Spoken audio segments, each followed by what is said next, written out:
Hey guys, welcome back to the world, and we're gonna start where we basically left off, and I'm gonna show you, well, the little bit of progress that I've made in digging out the area for the storage area.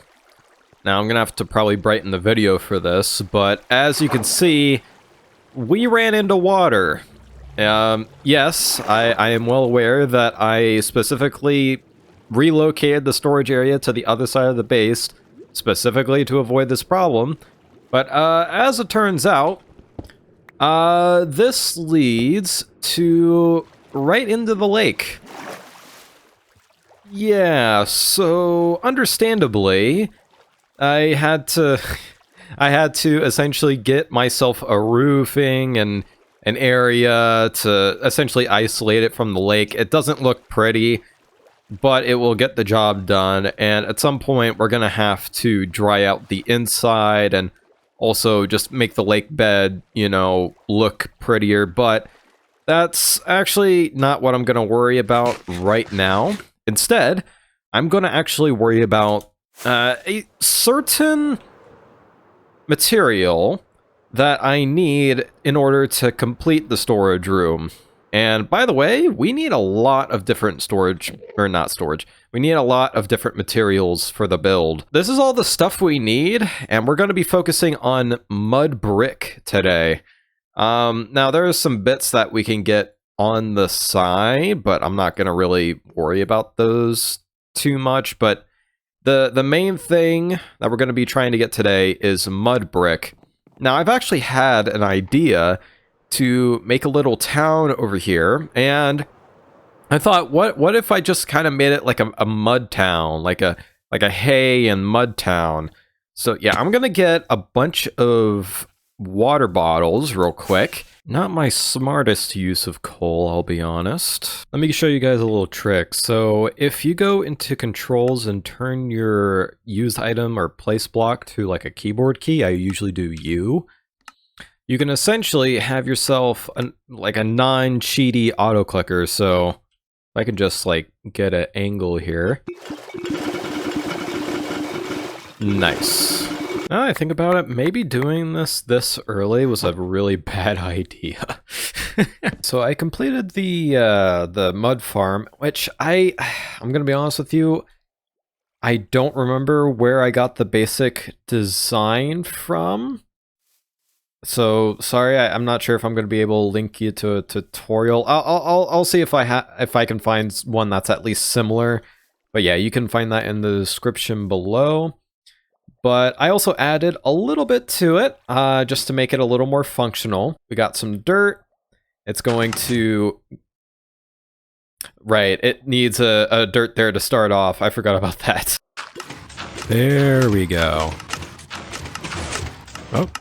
Good to see that working properly. So how does this work? Well, whenever we place a block down here, the redstone torch actually activates the redstone dust that's right by there, which turns that on, which turns this block into a mud block, and goes into a 4-tick repeater that eventually pushes this thing over.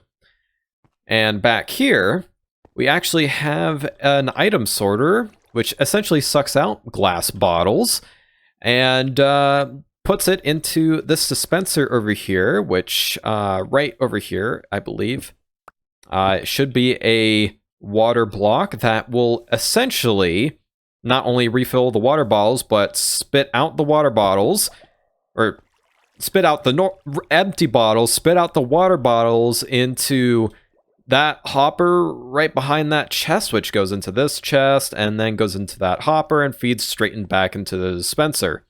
So essentially giving us infinite water bottles into this dispenser.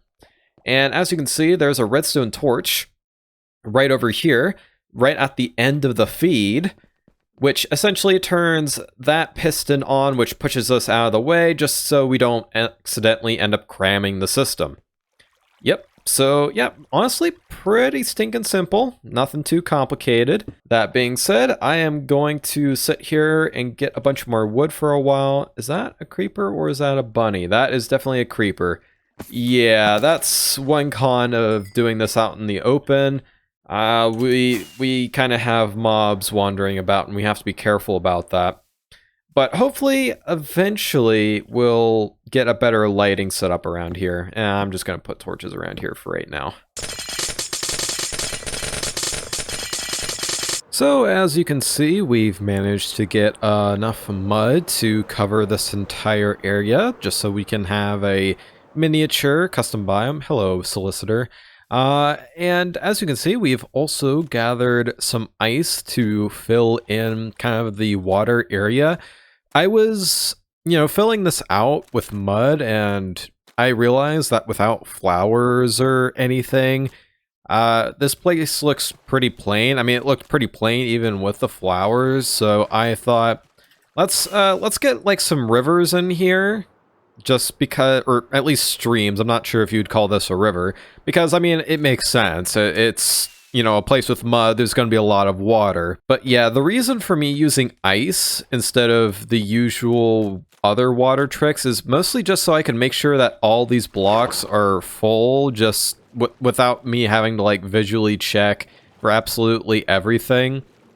Now, granted, this isn't a proper water biome, so it's going to be a little on the hard side to make this actually feel lived in, but maybe we can get some tropical fish or something of that sort, and also get some like moss plants or something in here. But before I do that, I think I'm going to have to get to work on getting some infrastructure in here, because we're going to eventually end up building around that to fill in the space. So why don't we get working on that? Yeah, I got a little bit ahead of myself there. I completely forgot that I need to, get the hay bales, because hay bales are actually part of the block palette that I'm using here. So we made ourselves a room right next to the Hall of Voices over here, which is essentially just dedicated to wheat. We also have a little thing over here that I makeshifted. It's a little janky, but I mean, it works. You just put a seed here, and it gets spammed with bone meal, and it gets taken back by the piston, and it allows you to reset. And there are also hopper minecarts down below that pick it up and throw it into these chests. So pretty simple there. That'll allow me to get a little bit of wheat whenever I don't want to make the commitment of pressing the button for this, which, by the way, I have not done yet. So why don't we do that real quick? Hopefully it works. Oh, that's fun to say. Okay. Interesting. So it kind of tries to go into certain places, but it also gets caught on here a lot, which I kind of figured was going to happen. So what I'm probably going to end up doing, because I want to keep this decor here. I don't want it to just, I don't know. I just think it kind of looks neat, and I think I could turn this into a certain feel. So what I'm going to do is sacrifice some practicality and just add some more levels so that I can essentially just negate it and get a bunch of wheat anyways. But they are actually making their way to the center, and I'm noticing that there is like some common places that they go. And what I'll probably do is either have hopper minecarts that like at each of these places, or I can do something a little more on the fun side, a little less practical though, and have a bunch of like piston trapdoors, and that they will essentially like allow these to lower into a water stream. Maybe. I'm not entirely certain on that yet. That being said, I probably shouldn't get into this room too much more, because, I mean, I'm just here to get some quick wheat, and it accidentally turned into its own project. So That's Minecraft for you. So I've been pondering at it for a bit, and this is what I've gotten so far. We have our first actual building, and we have a boardwalk, and we have a plan for 2 areas, kind of.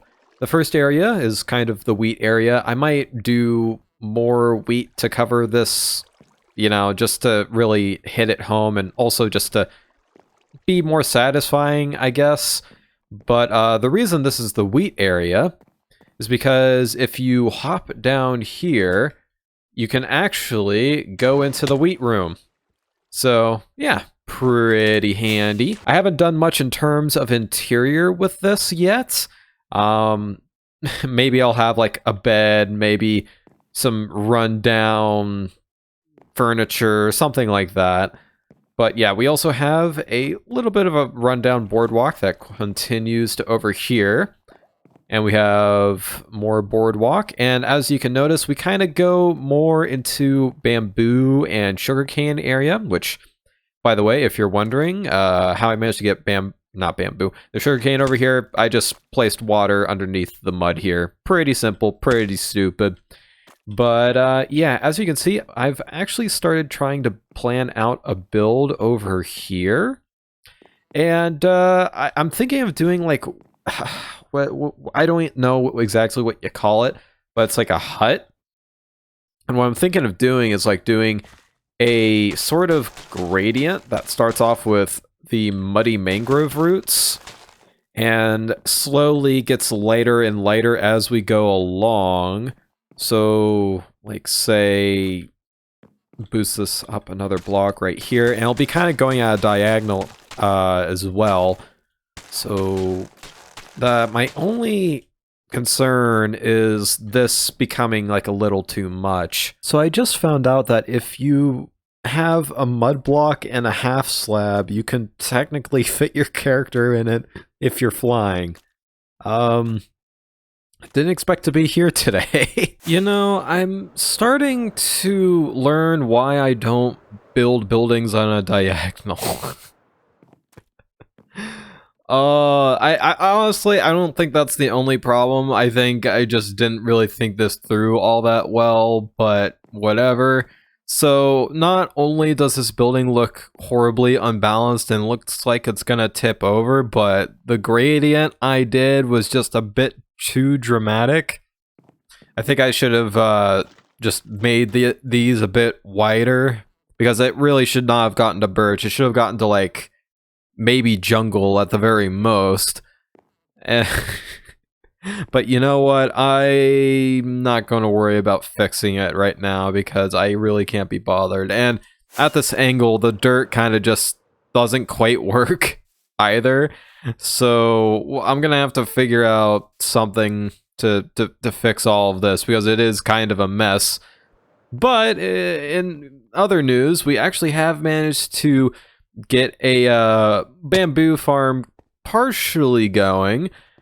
We have a bunch of observers here that will essentially detect whenever bamboo has grown a bit, which will power a bunch of pistons here, and it will also, this is the external line that goes all the way to here to power this hopper minecart so it can start collecting.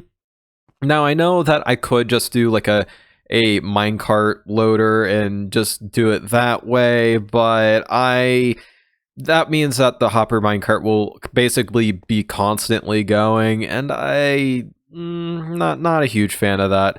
So, that being said, I am going to craft up a bunch of pistons to get these in. Wow, pistons are expensive. I've never crafted this many pistons before, or at least all at once, but I think it was around like over 2 stacks of pistons. Man, is it a real drain on your cobblestone and iron. But I mean, thankfully we had enough iron in reserve, but yeah, as you can see, we have this entire system hooked up. It kind of goes into this target block, which will release the hopper minecart here. We'll see if we can catch that. Oh, and there it goes. So it will essentially run under all of the dirt and pick up all of the bamboo shoots from above. Yeah, pretty simple, pretty stupid. But yeah, as you can tell, I only really have one observer per side because I just find using like such an absurd amount of observers to just be generally wasteful. Now, thankfully, I do have a decent amount of quartz, but the cobblestone is honestly more of my issue because I always mine with Silk Touch. Maybe I should switch in between them. But yeah, in just one pass, we got about 38 bamboo, so not bad.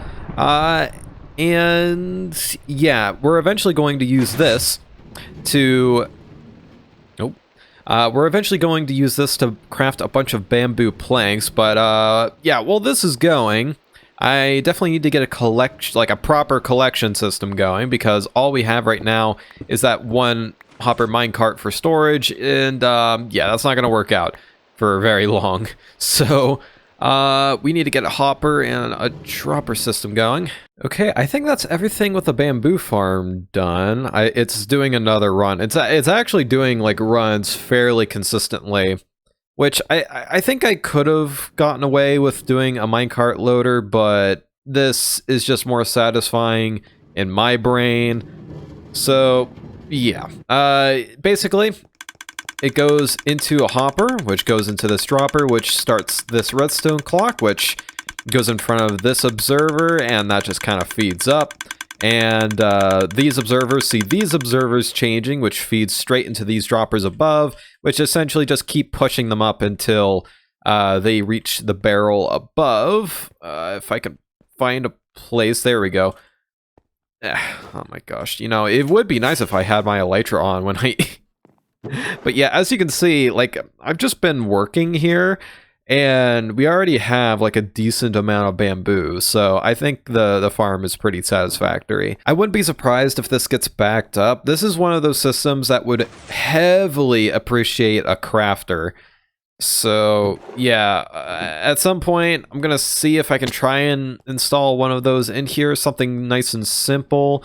I don't think there's anything that you can craft bamboo with other than the bamboo blocks and like the what do you call it? The the scaffolding, the thing that I don't use. We should be able to do a pretty simple crafter system. It's just a matter of waiting for it, essentially. Man, I love doing redstone, but man, does it completely just fill up your inventory and chests as well. Looks like we have to make another one of those. No, it's not a chest monster.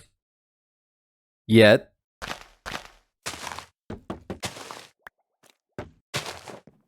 Wow, that makes that look so much better. I'm basically trying to go for the dead hay kind of feel.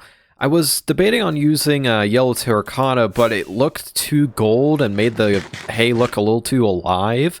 So that's why I ended up using the path blocks. Also, I've been trying to save this place bit by bit. As you can see, we did get the bamboo wood in there, and we also brought the roofing back a little bit. As you can see, the birch wood is no longer there. That's actually kind of the nice thing about this gradient, is that if you want to trim it back to make it more balanced, you just gotta follow the lines that you already set.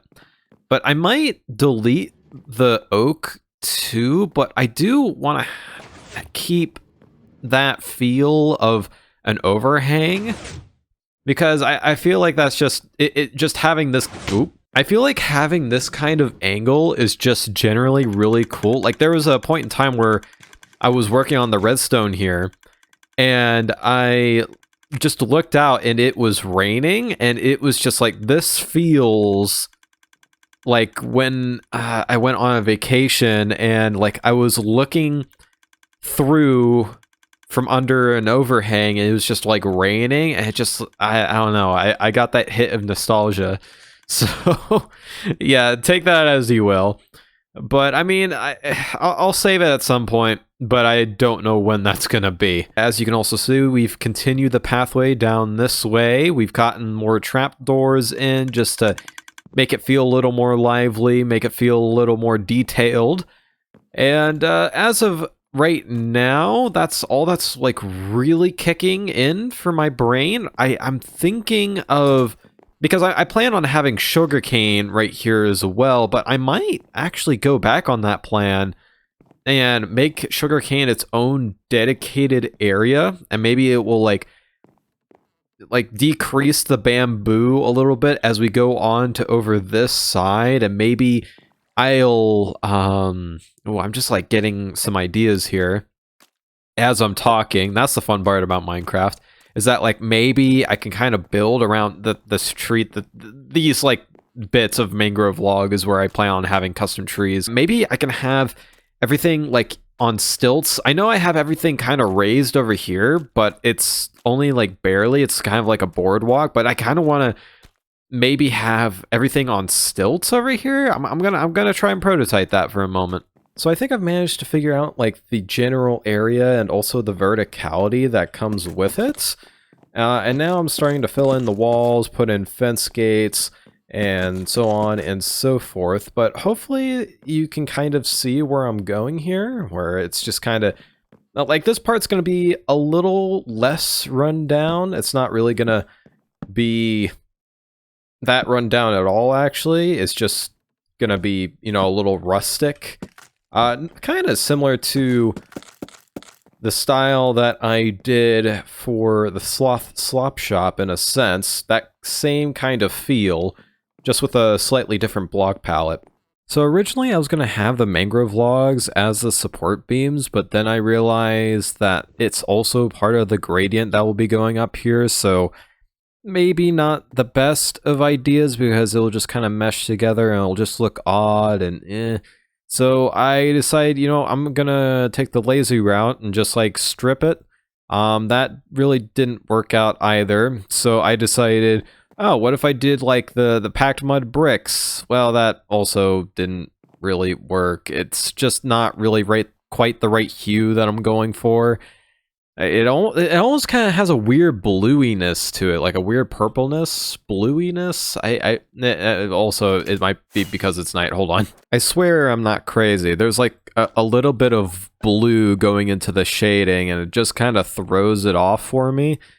But I mean, it kind of makes sense. The original mud is like a very, very dark blue, green, and yellow. But yeah, I didn't think that was going to work out either. So I decided to go with the like muddy mangrove roots. Now, I mean, it looks a little funky from up close, but from further away, it actually looks pretty stinking nice. I mean, it doesn't look too bad up close either. It's just kind of weird that, like, the least stable block, at least in my mind, ends up being, like, the stability block. Because, I mean, it just happens to be the darkest, and it happens to fit the rest of this quite well.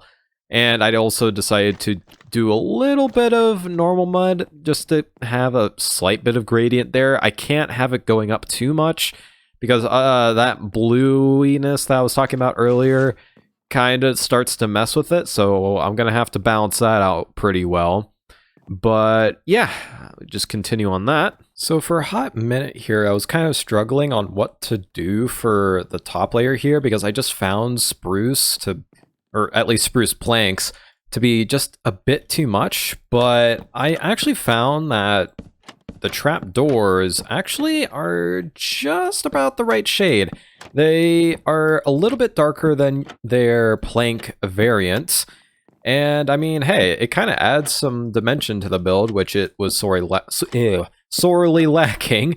And I was planning to work on this later, but, you know, I mean... might as well work on this now, I guess. Maybe it's just because I'm hungry, but my roof kind of looks like a taco.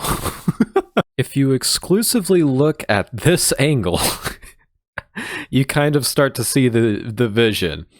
Okay, so, hold on. Let me do this, and then pull back the curtain a little bit. But, yeah, so I decided to pull up my big boy pants and actually figure out how mangrove trees work a little bit. And it's interesting and very unpredictable. That's all I can really say. I don't know if there's a reliable way to limit their height, like with normal trees, but I just kind of let them grow however they wanted to grow, only really caring about the placement, just so I don't have to tear them down. I might tear this one down. This one's a little much. We've actually managed to get this thing not fully built, because that would entail me having an interior. Like, I kind of have, you know, the basic stuff, like a ladder, some barrels, maybe this is where I can, like, store extra sugarcane if I need to do so. But outside of that, there's not a whole lot of function to this place yet. But, I mean, the exterior, which, I mean, I don't usually focus on exteriors this much, was honestly really fun. I really enjoyed coming up with this little thing. The roof was interesting, because, I don't know, it just felt like a different experience compared to these other two. Like, that one was round. That one's, like, very small and straightforward. This one gives me, like, a decent amount of area to work with, and maybe too much area. More area than I was prepared to work for. But yeah, I experimented with that little bit of curvature, and that it ended up looking like a taco. But you know what, I think it works. And back here I decided to work with like mangrove and spruce for the roofing, and I decided so that it wasn't like such a stark difference between like having so much structure over here to like almost nothing over here. I had like a little transitionary thing. That's why I kind of have this like supporting crap, I forget what it's called, but you can still kind of see through here on this angle. I think I'm gonna move the center of the tree a little more to over here, just so you can see that a bit. As you can see, we used the path blocks again. I'm still trying to figure out on whether or not I should stick with the path blocks or if I should go for the yellow terracotta, because I'm still not very certain. I think that's all the time that I have for this episode. So yeah, thank you guys so much for... Oh my gosh, I almost completely forgot. Comment of the day. Oops. I can't wait until I don't have to gather these by hand. Grabbing wood's being pretty nice, though. I don't... I've just been slowly crafting these into blocks of bamboo, and we already almost have a barrel full. Oh my gosh. Oh! Hello. What the...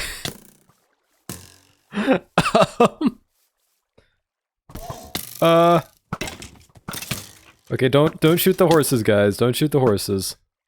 Got to go a little bit lower. There you go. Well, nice thing is that these guys won't despawn. And with that, we have a new section for the Hall of Voices. And for today's comments, we have one by Shiny Lugia, aka Blank. MLG Sloth Moment. Yeah, that was... if you don't know what he's talking about, it was essentially... I was trying to get my stuff back from a nether fortress, and a blaze shot me off of the bridge that I was trying to, you know, get to the nether fortress again. And I managed to clutch myself before hitting the lava. Usually I don't. Usually that it just ends up being a huge failure on my part. I tend to panic, and then I don't really... The right signals in my brain don't really fire for me to, you know, go to my blocks and then right click and whatnot. But that time I happened to save it, and that saved me quite a good amount of time. I don't know if I would have lost my netherite stuff there or not. Maybe I still would have had time, but it's pretty nice that I was able to do that. But yeah, that said, now, yeah, thank you guys for watching, and have a good one.